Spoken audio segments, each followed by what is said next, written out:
Energy में हम लोग एक बड़ा पार्ट कर चुके हैं, दैट इज व्हाट ये था, work is equal to F S cos theta. ये कर लिया था ना हम लोगों ने, और मैंने ये भी बोला था कि कॉस थीटा को लेकर ज्यादा परेशान ना हो, कॉस थीटा को लेकर ज्यादा परेशान ना हो। Cos theta is what? Cos theta is simple number multiply. Cos theta क्या है? एक number multiply, nothing else. cos theta is a number multiply, यानी वो नंबर मल्टीप्लायर में क्या होगा कि cos थीटा की वैल्यूज है और आप लोग उनको सीख भी पा रहे। cos 0 की वैल्यू 1, cos 30 की वैल्यू √3/2, cos 45 की वैल्यू 1/√2, cos 60 की वैल्यू 1/2, cos 90 इज 0। cos 90 0 होता है इस वजह से कोई भी फोर्स, cos 90 की वजह से the force responsible for the work done is 0। कोई भी फोर्स रिस्पॉन्सिबल नहीं होते। अब एक चीज समझ लीजिए सब लोग, अगर ये है फोर्स और इस बॉडी में इस तरफ डिस्प्लेसमेंट हुआ है और ये एंगल है थीटा, तो force doing work is not F. Force F नहीं होगा काम करने वाला। वर्किंग फोर्स कौन सा होगा? F cos theta. Working force कौन सा होगा? F cos theta. F force काम नहीं कर रहा है, कौन सा? उसका एक पार्ट काम कर रहा है, that is F cos theta. याद रहेगा मेरी बात? F cos theta is working to do the work. Work करने के लिए F रिस्पॉन्सिबल नहीं है, F cos थीटा रिस्पॉन्सिबल है। और मैंने काफी सारे क्वेश्चंस भी इसके ऊपर आपको करा दिए थे। ये बताया था कि work done during the work done जो होता है ना, वो खास तौर से वर्क डन जब अगर वर्क डन को फोर्स को लगाया जाए वर्टिकली अपवर्ड्स और body is getting displaced in the forward direction in the perpendicular direction, the work done would be 0। आपको याद होगा शायद पिछले वाले लेक्चर की हमारी पूरी कहानी इसकी। वर्क के आगे हम लोग थोड़ा सा चलेंगे। लिखिए अपनी कॉपीज में, work is of three types. Work is of three types: positive work, negative work, and zero work. Work is of three types. Work is of three types: positive work, negative work, and zero work.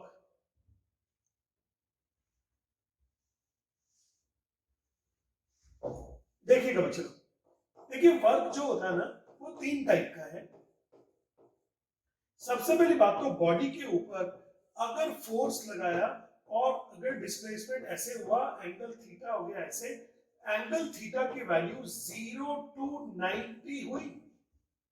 Angle theta की value क्या हो गई? 0 to 90। तो cos theta की value क्या होगी? Positive. और work done क्या होगा? पॉजिटिव। क्या होता है positive work done? When the force is applied on the body and the body get displaced in such a way that, आप लिख लीजिए, मैं बोल देता हूं, तो लिखेगा positive work done, positive work done लिखेगा when force is applied on a body, when force is applied on a body, when force is applied on a body and the body get displaced, when the body get displaced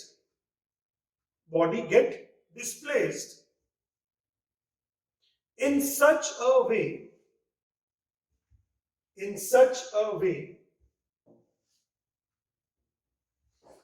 that the angle between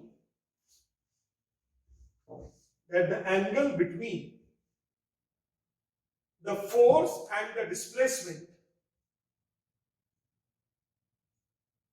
angle between the force and the displacement is acute. Angle between the force and the displacement is acute.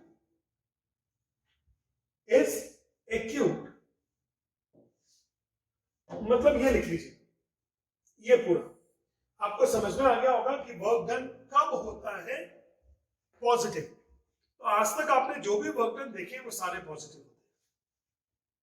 आप आज तक आपने जो भी work done देखे हैं ना वो सारे पॉजिटिव है। ये देख लीजिए, ये पॉजिटिव वर्क डन का कॉन्सेप्ट है। Positive work, positive work. सारे एग्जाम्पल, कोई भी एक ब्रीफकेस को खींच रहे हो, एक हॉकी को किक कर रहे हो, एक हॉकी से बॉल को हिट कर रहे हो, एक फुटबॉल को किक कर रहे हो, सब पॉजिटिव वर्क है। जैसे एक बॉडी है, उस पर आपने ऐसे फोर्स लगाया, जैसे ब्रीफकेस आपने उसको ऐसे खींचा, खींचो तो क्या ब्रीफकेस ऐसे खींचा आएगा कि वो ऐसे खींच जाएगा? सीधे खींचेगा। तो angle between force and displacement theta हो गया। ये थीटा की वैल्यू कुछ भी हो सकती है, 0 degree, 1 degree, 2 degree, 3 degree, 5 degree, 10 degree. उनमें से कुछ स्पेसिफिक वैल्यू ऑफ थीटा को मैंने आपको बोला है कि जैसे 0 डिग्री के लिए क्या वैल्यू है कॉस की, 30 के लिए क्या है, 45 डिग्री के लिए क्या है, 60 के लिए क्या है, 90 के लिए क्या है। इन्हीं डिग्रीज में से आता है, इससे ज्यादा नहीं आता। समझ गए ना? तो चलो, जब भी कभी फोर्स और डिस्प्लेसमेंट के बीच में एंगल थीटा 90 से कम होगा तो वर्क डन पॉजिटिव होगा। वर्क डन क्या होगा? पॉजिटिव। क्या आपको जीरो वर्क डन के कॉन्सेप्ट्स याद है? जीरो वर्क डन, दो केसेस बताए थे मैंने, दो केसेस बताए थे। एक तो फोर्स ऊपर लगाया, डिस्प्लेसमेंट ऐसे हुआ। एक दूसरा ये भी बताया था जीरो वर्क डन में कि अगर कोई बॉडी सर्कुलर मोशन में घूम रही है और उसमें डिस्प्लेसमेंट तो ऐसे हो रहा है और फोर्स लग रहा है towards the centre, angle between force and displacement is 90 degree, therefore the work done is zero. ये मैंने पहले भी बताया था आपको। अच्छा, अब आप नेगेटिव वर्क को अच्छे से सीखें। नेगेटिव वर्क,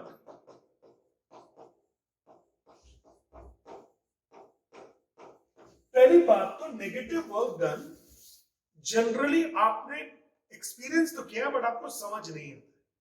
सुनेगा ध्यान से कि अगर एंगल बिटवीन, अगर आपने फोर्स लगाया बॉडी पे ऐसा और डिस्प्लेसमेंट हुआ ऐसा, if the angle between, if the angle between force and displacement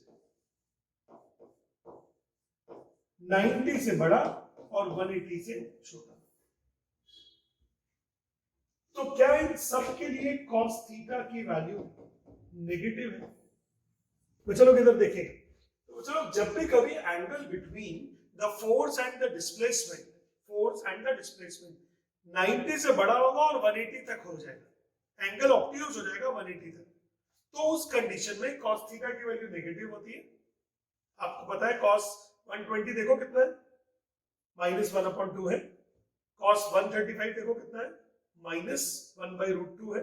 cos 150 की वैल्यू -√3/2 है। तो अगर थीटा की वैल्यू ऑब्ट्यूज होती है तो cos थीटा की वैल्यू नेगेटिव, और वर्क डन क्या होता है? नेगेटिव। वर्क डन क्या होता है? नेगेटिव। लेकिन ये तो थ्योरी वाली बात है, जरा समझ लेते हैं कब होता है वर्क डन। जिस तरफ आप फोर्स लगा रहे हो, अगर उसके ऑपोजिट डायरेक्शन में डिस्प्लेसमेंट हो रहा है तो मेन वर्क डन तब नेगेटिव होता है। फॉर एग्जांपल जैसे इन्होंने एक मैग्नेट का एग्जांपल दिया, तो that could be the example. सुनिएगा ध्यान से। जैसे आपके पास दो बहुत बड़ी मैग्नेट है, दो बहुत बड़ी मैग्नेट, एक नॉर्थ पोल है एक साउथ पोल है, तो दोनों अट्रैक्ट कर लेंगे फट से, लेकिन आप फिर भी उनको अट्रैक्शन से रोक रहे हो, तो आप तो ऐसे लगा रहे होंगे फोर्स और मैग्नेट्स ऐसे जाने की कोशिश कर रही होंगी। समझ रहे हो आप मेरी बात? तो आपके फोर्स के ऑपोजिट हो रहा है ना डिस्प्लेसमेंट। मैंने मैग्नेट्स को ऐसे पकड़ा हुआ है और मैग्नेट एक दूसरे को अट्रैक्ट कर रही है और मैं जाने नहीं दे रहा, बट फिर भी धीरे धीरे धीरे धीरे मैग्नेट्स एक दूसरे के पास में आ रही है, तो work done by my force is negative. Work done by my force is negative. अगर जिस फोर्स के बारे में हम लोग बात कर रहे हैं, अगर उस फोर्स के लगाने के बाद भी अगर डिस्प्लेसमेंट ऑपोजिट डायरेक्शन में होता है तो वर्क डन नेगेटिव होता है। फॉर एग्जाम्पल जैसे आपके पास में एक 5 किलो का पत्थर है, ठीक है, 5 किलो का पत्थर आप उसको लिफ्ट कर रहे हो ऊपर, समझ रहे हो मेरी बात? तो ग्रेविटेशन फोर्स तो नीचे लग रहा है ना, force of gravity is in the downward direction and displacement is in upward direction. तो क्या ऑपोजिट हो गया क्या ग्रेविटेशन फोर्स और डिस्प्लेसमेंट? तो work done by the gravitational force is negative, work done by the gravitational force is negative. आप अपनी copies में लिखिए, मैं बोलता हूं आपको। When the body get displaced in the direction opposite to the force applied, in the direction opposite to the force, when the body get displaced in the direction opposite to the force, opposite to the force, then work done is said to be zero. नहीं, zero नहीं, negative. Then work done is said to be negative. Work done is said to be negative. देखिए, जब भी कभी negative work done का concept आएगा ना, तो दो फोर्स बहुत जल्दी आएंगे। एक तो ग्रेविटेशन फोर्स, कि जब आप किसी भी बॉडी को लिफ्ट कर रहे हैं ऊपर, तो ग्रेविटेशन फोर्स के द्वारा वर्क डन कितना हो जाएगा, नेगेटिव। और एक फोर्स ऑफ फ्रिक्शन, एक फोर्स ऑफ फ्रिक्शन, अगर बॉडी ऐसे चल रही है और फोर्स ऑफ फ्रिक्शन तो ऐसे लग रहा होगा ना, तो work done by force of friction, work done by force of friction is negative. Work done by the force of friction is negative. Work done by force of friction is negative because force of friction motion के opposite लगता है ना, force of friction motion के opposite लगता है। तो इसका मतलब, आप दोबारा से सुनिए मेरी बात, में पूरा लेक्चर को रिवाइज कर रहा हूँ। नंबर वन, तो whenever we are talking about the positive work done, negative work done और zero work done, सबसे पहले हमें एक क्वेश्चन पूछना है कि यार कौन से फोर्स से वर्क डन हो रहा है, कौन से फोर्स से वर्क डन हो रहा है, by which force the work is done. अगर वर्क फोर्स पता लग जाएगा, तो अगर जिस तरफ फोर्स लग रहा है उसके ऑपोजिट डिस्प्लेसमेंट हो रहा है, तो वर्क डन नेगेटिव है। For example, whenever you are pulling, whenever you are lifting an object, work done by the gravitation force is negative. When the body is in motion, work done by the friction force is negative. अच्छा, सुनो मेरी बात, जैसे ये भैया है, ये आपके बुक का डायग्राम है, ये एक भैया ना ऊपर भागने की कोशिश कर रहे हैं सीढ़ियों पर, तो they are moving away, they are moving against the gravitation forces. तो आप मेरे बात ध्यान से सुनिएगा, यही एग्जांपल पॉजिटिव वर्क डन का भी है, नेगेटिव वर्क डन का भी है। यही एग्जांपल पॉजिटिव वर्क डन का भी है और नेगेटिव एग्जांपल। वो कैसे है, देखो, यही एग्जांपल, सेम एग्जांपल में पॉजिटिव वर्क डन भी समझा सकता हूं और नेगेटिव। वो कैसे, सुनिएगा ध्यान से। इसी वाले क्वेश्चन में अगर मैं चाहूं तो लिख सकता हूं work done by force of gravity, by force of gravity is negative. इसी वाला, क्योंकि ग्रेविटेशन फोर्स किधर लगेगा आप बताओ मुझे, ग्रेविटेशन फोर्स नीचे की तरफ लगेगा, फोर्स ऑफ ग्रेविटी, और डिस्प्लेसमेंट हो रहा है ऊपर की तरफ, बच्चा ऊपर की तरफ, हाइट बढ़ रही है उसकी, हाइट उसकी बढ़ती जाए, मतलब बॉडी की पोजीशन हाइट बढ़ती जाए। इसी को लिख सकता हूं work done, work done by boy is positive. Boy ऐसे फोर्स लगा रहा होगा ऊपर उठने के लिए और डिस्प्लेसमेंट भी ऐसे हो रहा है, तो वर्क डन क्या हो गया, पॉजिटिव। यानी जब भी कभी वर्क डन के बारे में बात की जाए, हमेशा एक क्वेश्चन पूछा जाए, सर कौन से फोर्स से वर्क डन के बारे में आप बात कर रहे हैं। अगर बात कर रहे हैं इसमें बॉय के फोर्स का, तो वर्क डन पॉजिटिव होगा, और ग्रेविटेशन फोर्स के बारे में बात करेंगे तो वर्क डन इज नेगेटिव। समझ में आया ना? तो अपनी कॉपीज में लिखिए आप एक heading, work done against gravity. तो चलो हेलो, अब अगर आप बाजार से कोई भी सामान खरीदने जाते हो तो उसमें पैसे खर्च होते हैं, बेचने जाते हो तो सामान पैसे मिलते हैं। तो इसी तरह से अगर कोई भी बॉडी में कुछ वर्क होता है तो उसमें एनर्जी या तो खर्च होती है या आपको मिल जाती है। यानी सामान को बेचने का और खरीदने का कॉन्सेप्ट क्या है? किस चीज की मदद से सामान खरीदते हैं और बेचते हैं? पैसे की मदद से। ऐसे अगर कोई भी काम करते हैं तो किसकी मदद से करते हैं? एनर्जी की मदद से करते हैं। अगर कोई बॉडी वर्क करेगी तो एनर्जी खर्च होगी, कोई भी बॉडी वर्क करेगी तो एनर्जी क्या होगी उसके पास से? खर्च होगी। वर्क करने में एनर्जी हमेशा खर्च होती है, एनर्जी स्पेंड होती है। फॉर एग्जाम्पल सुनेगा सब लोग ध्यान से, मेरे पास एक मास है, ये इसका मास है m, तो इसके ऊपर क्या नीचे की तरफ एक फोर्स लग रहा होगा mg? बताना जरा मुझे, क्या नीचे की तरफ एक फोर्स लग रहा होगा mg? इसका डाउनवर्ड डायरेक्शन में एक फोर्स लग रहा होगा mg। कोई problem? mg is the weight of the body. जैसे आप लोग अभी इस चेयर पर बैठे हो तो आपकी बॉडी का वेट होगा ना उसके ऊपर, चेयर के ऊपर, तो weight is in the downward direction. Chair हटा दो तो क्या होगा? नीचे गिर जाओगे धड़ाम से, क्योंकि अर्थ जो है आपको अपनी तरफ अट्रैक्ट कर रही है। Weight is the force acting in the downward direction. Is it okay?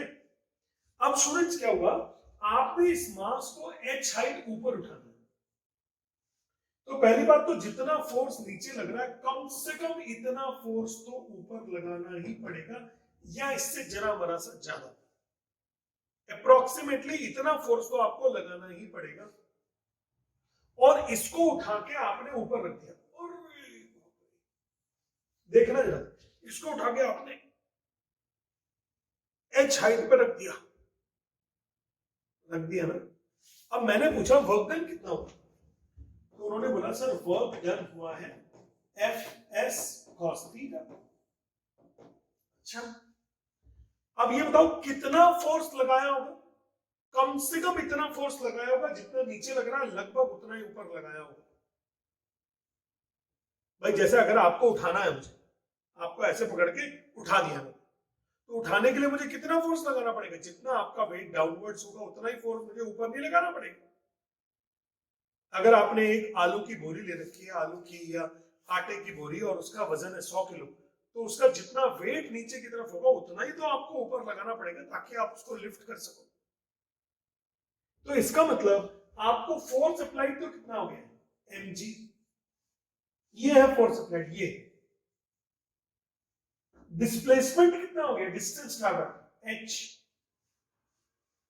cos 0। आपने फोर्स भी ऐसे लगाया और डिस्प्लेसमेंट भी ऐसे हुआ, तो angle theta between force and displacement कितना हो गया? 0। सही हुआ ना? Angle theta between force and displacement कितना हो गया? 0। तो cos 0 की वैल्यू कितनी होती है? 1। तो इसका मतलब ये वैल्यू होगी 1। इसका मतलब वर्क डन का वैल्यू कितना हो गया? mgh। वर्क डन का वैल्यू कितना हो गया? mgh। इसका मतलब जब भी कभी आप कोई बॉडी को ऊपर उठा के रखोगे तो उसमें mgh के बराबर वर्क डन होगा।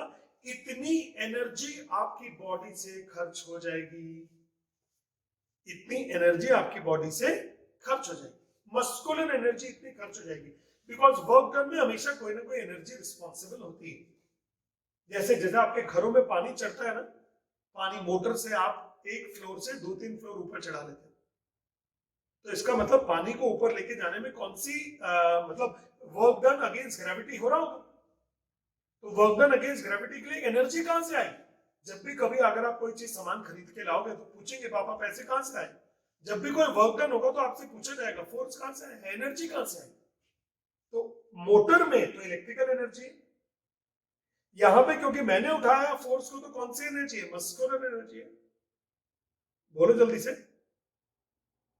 जब भी आप किसी चीज को उठाओगे तो मस्कुलर एनर्जी काम में आएगी। कौन सी एनर्जी काम में आएगी? मस्कुलर एनर्जी, उससे उठा रहे हो। या अगर आप किसी मशीन की मदद से उठा रहे हो तो शायद वो फोर्सेस वहां डिफरेंट लगेंगे। बट ये बताइए क्या वर्क डन अगेंस्ट ग्रेविटी समझ में आया कि नहीं आया? फॉर्मूला क्या है वर्क डन अगेंस्ट ग्रेविटी का? mgh। क्या फॉर्मूला है? mgh। कितने लोगों को ये जीरो वाला एंगल समझ में आ गया? कोई डाउट तो नहीं हो रहा इसमें? फोर्स भी ऊपर लगाया, डिस्प्लेसमेंट भी ऊपर हो गया भाई। ये डायरेक्शन एक और डायरेक्शन, पैरेलल लाइंस में जीरो एंगल होता है, सेम डायरेक्शन होगी ना। हाँ, same direction, theta is zero, theta is zero, same direction. तो बच्चे लोग मेरे ख्याल ये कुछ कुछ समझ में आया क्या वर्क डन अगेंस्ट ग्रेविटी? एक बार और सिखा देता हूं वर्क डन अगेंस्ट ग्रेविटी। देखो मैं दोबारा से बताता हूं, वर्क डन अगेंस्ट ग्रेविटी। ये नई नई चीजें आ रही है ना, इसलिए आप परेशान हो रहे। चलो दोबारा से, एक बॉडी है यहां पे रखी है जिसका मास है m। तो क्या इसका डाउनवर्ड डायरेक्शन में एक फोर्स होगा, weight, that its value is mg। और अगर आप इसको उठा के h हाइट पर यहां रखना चाहते हो तो आपको इस डायरेक्शन में फोर्स लगाना पड़ेगा, और कम से कम इस डायरेक्शन में mg के बराबर फोर्स लगाना पड़ेगा। यहां ये लिखने का मतलब बिल्कुल नहीं है कि mg ऐसे लग रहा है, no, you are applying force at least equivalent to mg। कम से कम जितना फोर्स नीचे लग रहा है उतना फोर्स तो लगाना ही पड़ेगा। अब अगर ऐसा होगा तो मैंने पूछा फोर्स की डायरेक्शन क्या है, ऐसी, डिस्प्लेसमेंट की डायरेक्शन क्या है, ऐसी, तो एंगल बिटवीन पैरेलल लाइंस कितना होता है? Zero, same direction, same direction. बोलो जल्दी से। तो इसका मतलब वर्क डन कितना होगा? वर्क डन होगा F S cos theta. Force की वैल्यू कितनी होगी? mg, हाइट, डिस्प्लेसमेंट हो गया h, और cos जीरो लिखना पड़ेगा, तो value mg h cos zero की वैल्यू 1 होगी जूल्स। अच्छा, अब एक क्वेश्चन कि ये वर्क डन तो हो गया, तो आपकी एनर्जी खत्म हो गई ना, आपकी मस्कुलर एनर्जी क्या होगी? खत्म हो गई। लेकिन वो एनर्जी गई कहां? वो एनर्जी इस बॉडी में स्टोर हो गई है एज अ पोटेंशियल एनर्जी। वो एनर्जी इस बॉडी में स्टोर हो गई है as a potential energy. That work done against gravity get stored in the body as a potential energy. लिख लीजिए अपनी कॉपीज में। ये आपने कॉपी तो कर लिया होगा ना, ये वाला जो मैंने बोला अभी भी। मतलब क्या हुआ उसका सुनो ध्यान से। एक काम करते, एक एक्सपेरिमेंट कर लेते। चलिए एक एक्सपेरिमेंट, सब लोग रेडी हो एक्सपेरिमेंट करने के लिए? ठीक है, तो सब लोग ऐसा कर लीजिए, मान लेते हैं कि सब लोग खड़े हुए हैं, बैठे रहो लेकिन मान लेते हैं खड़े हुए, और एक ब्रिक ले लीजिए, ब्रिक, ईंट, ईंट, उसको पहले अपने पैर के ऊपर रख दीजिए, पैर थोड़ा सा आगे निकालिए, उसके ऊपर रख दीजिए, कुछ नहीं होगा, धीरे से रखिए। नहीं, अब आपने क्या किया, उस ब्रिक को नीचे से उठाया और ऐसे लेकर आते जाइए, आते जाइए, आते जाइए, आते जाइए, आते जाइए, ऐसे ऊपर कर लीजिए। तो ऐसा करने में कुछ पोटेंशियल एनर्जी या कुछ एनर्जी, कुछ वर्क डन आपको करना पड़ेगा। अपने आप तो नहीं जाएगी ईंट ऊपर, आपने उसको फोर्स लगा के ऊपर लेके गए, तो as a result some work has been done by your muscular energy. Force को अगेंस्ट द ग्रेविटी लगाया आपने और बॉडी के यहां पे आ गया। समझ गए? इस ईंट के अंदर अब कौन सी एनर्जी आ चुकी है? Potential energy. Work done against the gravity में कौन सी एनर्जी आती है? Potential energy. मैंने ब्रिक में पूछा, मैंने कहा ब्रिक तुम में कौन सी एनर्जी आई है क्या? बोलने लगी हाँ सर मेरे अंदर पोटेंशियल एनर्जी आ गई। हमने कहा अच्छा ठीक है, अच्छी बात है, आ गई है। मैंने कहा लेकिन दिख नहीं रही। मैंने कहा तुम्हारे अंदर पोटेंशियल एनर्जी कहां से आई है? बोले सर आपने तो दी है मस्कुलर एनर्जी, आपकी मस्कुलर एनर्जी खर्च हो गई, मेरे अंदर पोटेंशियल एनर्जी आ गई। फॉर एग्जांपल, जैसा आपने कहीं पैसे खर्च किए तो आपकी पॉकेट का बैलेंस कम हो गया और किसी दुकानदार का बैलेंस बढ़ गया। तो ऐसे ही आपने बॉडी को ऐसे ऊपर किया तो आपका एनर्जी लेवल घट गया, ईंट का एनर्जी लेवल बढ़ गया। मैंने बोला नहीं, तुम तो हमारी एनर्जी वापस दो, हमारी एनर्जी वापस दो। मम्मी गुस्सा हो गई, बहुत गुस्सा होगी मम्मी। तो सिंपल सी बात, उसने बोला सर अपना पैर बाहर निकाल दो। हमने निकाल दिया और उसने बोला सर आप मुझे छोड़ दो। हम निकल दो, छोड़ दिया। क्या वो ईंट पूरी वेलोसिटी के साथ में आपके पैर पर धड़ाम से गिरेगी? आपको बहुत ज्यादा एनर्जी मिल जाएगी। ब्रिक की पोटेंशियल, आपकी एनर्जी आपके पास वापस आ गई। आपकी एनर्जी आपके पास में क्या आ गई? वापस आ गई। देखो जैसे समझाया ऐसे ही तो एक्सपेरिमेंट करके देख लो। एक एक्सपेरिमेंट करके देख लो। एनर्जी देखिए, आपके बॉडी में एनर्जी है ना, मस्कुलर एनर्जी है ना। मस्कुलर एनर्जी से आपकी बॉडी में अब दूसरी फॉर्म ऑफ एनर्जी आ गया होगा। वो कुछ हीट एनर्जी हो सकता है, या कुछ हड्डी टूटने के लिए जो एनर्जी की जरूरत पड़ेगी वो आ गई, या कुछ भी फॉर्म में आ सकती है। लेकिन फिलहाल हमें फॉर्म ऑफ एनर्जी को समझने की जरूरत नहीं है। समझ रहे हो ना? हमको सारी एनर्जीज नहीं पढ़नी, हमको सिर्फ दो एनर्जी पढ़नी है, potential energy and kinetic energy. Potential energy and kinetic energy, बस कोई दो ही एनर्जी पढ़नी है। अच्छा, थोड़ा सा टीडियस टॉपिक है, बहुत ज्यादा डिटेल में मत जाइए, बेसिक बेसिक पढ़िए तो समझ में आते जाएगा, कुछ नहीं होगा। क्या बोला हमने? हमने क्या बोला कि अगर एक मास को आप ऊपर उठाओगे तो आपको वर्क डन करना पड़ेगा, और उसके अंदर बॉडी के अंदर एनर्जी स्टोर्ड हो जाएगी, that is called potential energy. मैंने किया था वर्क डन अगेंस्ट ग्रेविटी। समझ में आया ना? अब आप अपनी कॉपीज में लिखिए एनर्जी, हेडिंग डालिए एनर्जी। तो लिखिए अपनी कॉपीज में, energy is the ability to do work. Energy is the ability to do work. Energy is the ability to do work.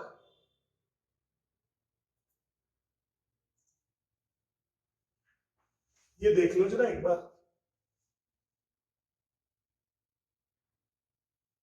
ये एग्जाम्पल है, ये लाइव। तो लिख लीजिए energy is the ability to do work. Energy is the ability to do work.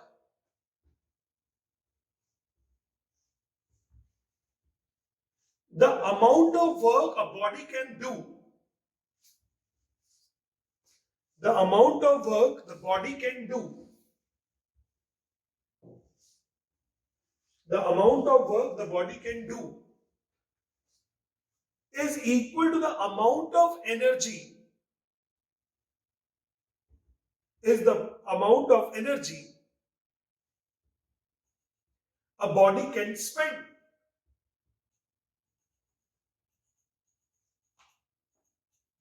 Body can spend. देखिएगा, सबसे पहले सुनिए, एनर्जी क्या है? Energy is the ability to do work. अगर आप कोई काम कर सकते हैं तो वो किस चीज से करोगे? अगर आप कुछ भी जाके परचेजिंग करना चाहते हो, शॉपिंग कर सकते हो बाजार से, तो क्या खर्च कर करके करोगे? शॉपिंग पैसा खर्च करके करोगे। ऐसे ही अगर आप कोई वर्क करना चाहते हो तो क्या खर्च करके करोगे? एनर्जी। आपके पास क्या है? Energy. You have got the energy. Energies बहुत सारे टाइप की होती है। एनर्जी बहुत सारे टाइप की होती है, वेरियस टाइप्स ऑफ एनर्जी। क्या आप बता सकते हो कौन कौन सी एनर्जी होती है? Number one heat energy.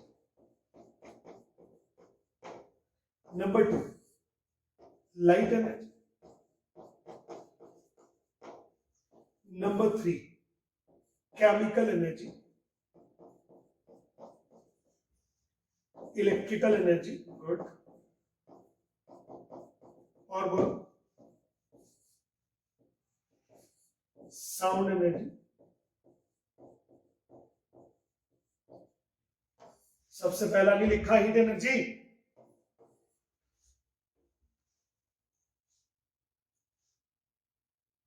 Magnetic नाम की ऐसी कोई एनर्जी होती नहीं है। और और न्यूक्लियर एनर्जी।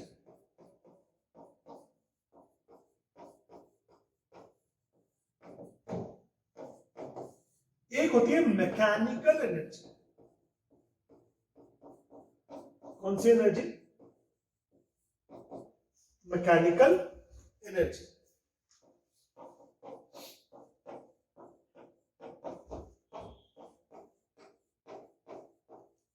मैकेनिकल एनर्जी देखिएगा प्लीज, मैकेनिकल एनर्जी दो टाइप की होती है।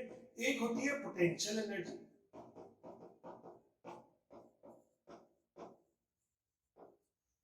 और एक होती है काइनेटिक एनर्जी।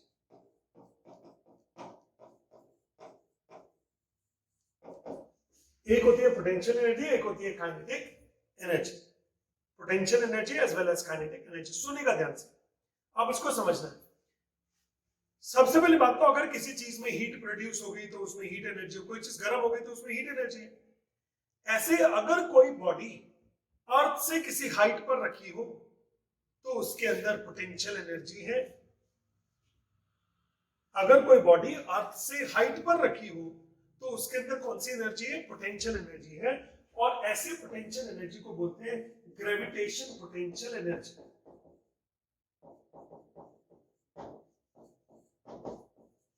लेकिन एक और टाइप की एनर्जी होती है elastic potential energy.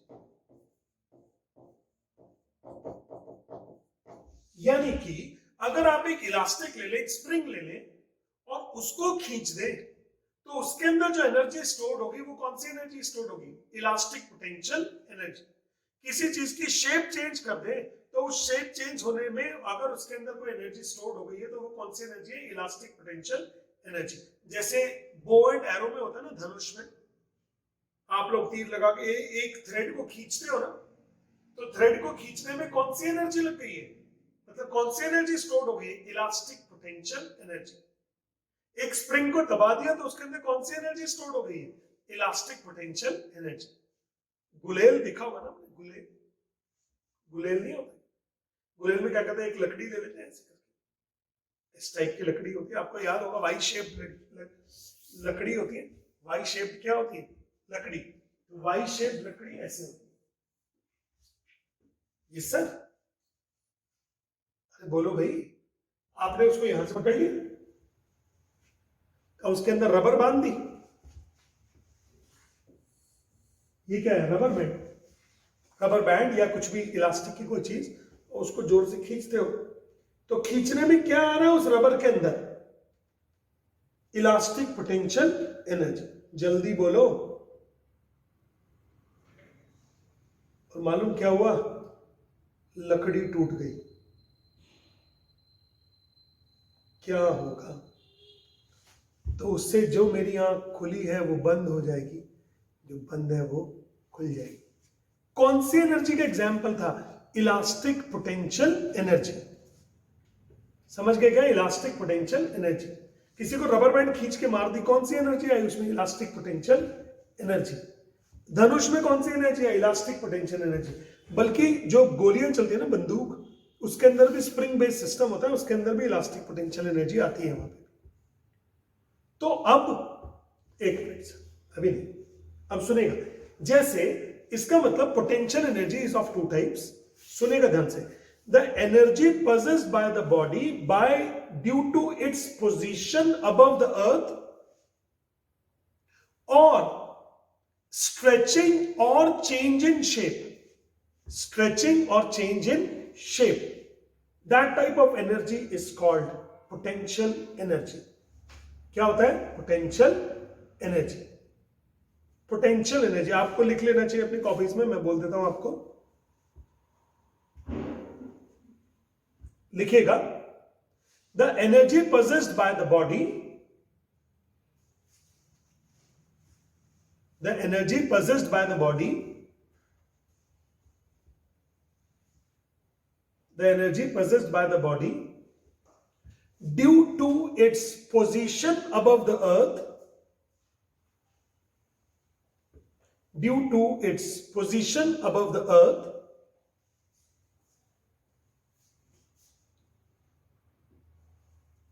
or change of shape or change of shape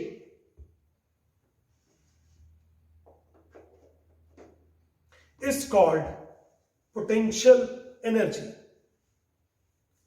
Change of shape is called potential energy. ये चेंज इन शेप वाली कौन सी होगी? Elastic potential energy. और अर्थ के ऊपर रखने वाली कौन सी होगी?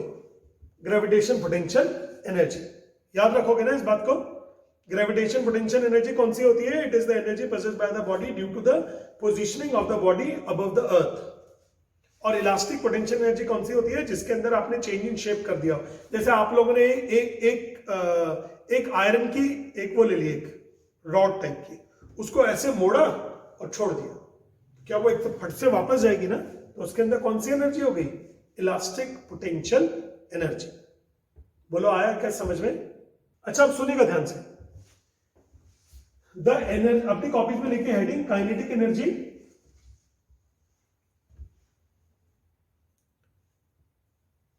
Kinetic energy, it is the energy possessed by the body.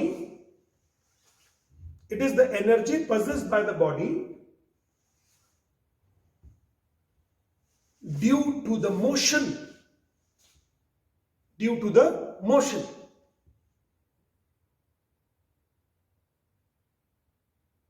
Due to the motion. जैसे पापा ने बोला हम तुमको झापड़ मारेंगे,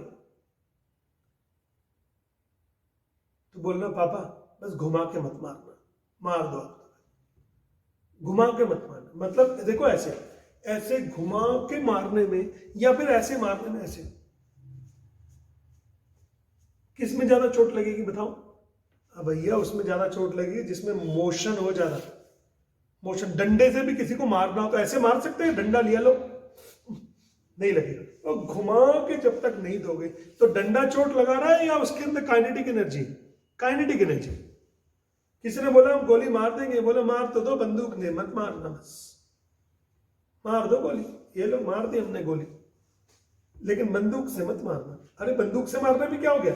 उसकी स्पीड इतनी ज्यादा हो गया, उसके अंदर मोशन इतना ज्यादा हो गया कि उसके अंदर काइनेटिक एनर्जी ज्यादा आ गई. जैसे कोई कार है, कोई कार खड़ी हुई है या कोई साइकिल है खड़ी हुई है और आपको वो टच हो गई तो चोट थोड़ी लगेगी कुछ.